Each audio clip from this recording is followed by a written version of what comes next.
ನಮಸ್ಕಾರ, ನ್ಯೂಸ್ 26ಗೆ ಸ್ವಾಗತ. ಗ್ರಾಮೀಣ ಅವರಸಂತೆ ಸರ್ಕಾರಿ ಶಾಲೆಯ ಶಿಕ್ಷಕಿ ಕುಮಾರಿ ಕೆಬಿ ಸುನೀತಾ ಅವರಿಗೆ ಗೌರವ ನಮನ. ಎಲ್ಲರೂ ಕೇಳಿಕೊಂಡು ಮಕ್ಕಳು ಓದು ಕಲಿಕೆ ಅನ್ನೋ ಒಂದು ವಿಚಾರದಲ್ಲಿ ನಾನು ಕಂಡಂಥ ಉತ್ತಮವಾದಂಥ ಅದ್ಭುತವಾದಂಥ ಶಿಕ್ಷಕಿ ಅವರು.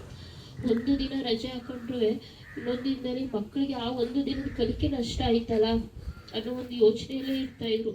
ಅಂತರಸಂತೆ ಗ್ರಾಮದಲ್ಲಿ ಸುಮಾರು 24 ವರ್ಷಗಳ ಕಾಲ ಶಿಕ್ಷಕಿಯಾಗಿ ಸೇವೆಯನ್ನು ಸಲ್ಲಿಸಿದ್ದಾರೆ. ಗ್ರಾಮೀಣ ಶಿಕ್ಷಣ ಮತ್ತು ಸಾಮಾಜಿಕವಾಗಿ ಕಾರ್ಯನಿರ್ವಹಿಸಿದ ಹೆಮ್ಮೆಯ ಶಿಕ್ಷಕಿಯಾಗಿ ಇಂದು ಕೂಡ ಸ್ಮರಿಸಲ್ಪಡುತ್ತಿದ್ದಾರೆ. ಇವರ ಸೇವಾ ಅವಧಿಯಲ್ಲಿ ಸುನೀತಾರವರು ಬಡ ಮಕ್ಕಳು ಹಾಗೂ ಸಾಮಾಜಿಕವಾಗಿ ಹಿಂದುಳಿದ ಮಕ್ಕಳನ್ನ ಶಿಕ್ಷಣದ ಮುಖ್ಯ ಪ್ರವಾಹಕ್ಕೆ ತರಲು ಶ್ರಮಿಸಿದವರು. ಅನೇಕ ಬಡ ವಿದ್ಯಾರ್ಥಿಗಳಿಗೆ ಧನ ಸಹಾಯ ಮಾಡುವ ಮೂಲಕ ಬೆಂಬಲವನ್ನ ನೀಡ್ತಾ ಇದ್ರು.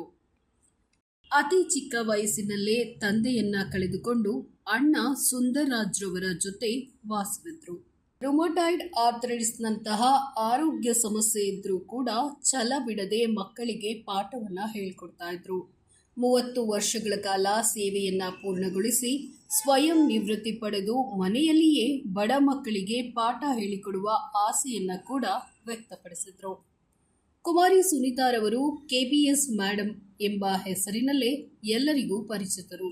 ಬೋಧನೆಯನ್ನ ವ್ಯಾವಹಾರಿಕವಾಗಿ ನೋಡದೆ ಜೀವನದ ಧ್ಯೇಯವನ್ನಾಗಿಸಿ ದುಡಿದ ಧೀರ ಮಹಿಳೆ. ಸದಾ ಬಡ ಮಕ್ಕಳ ಕಲ್ಯಾಣಕ್ಕಾಗಿ ದುಡಿದ ಇವರನ್ನ ಇಂದು ಕೂಡ ಎಲ್ಲ ಅಂತರಸಂತೆ ವಿದ್ಯಾರ್ಥಿಗಳು ಹಾಗೂ ಗ್ರಾಮಸ್ಥರು ಸ್ಮರಿಸುತ್ತಾರೆ.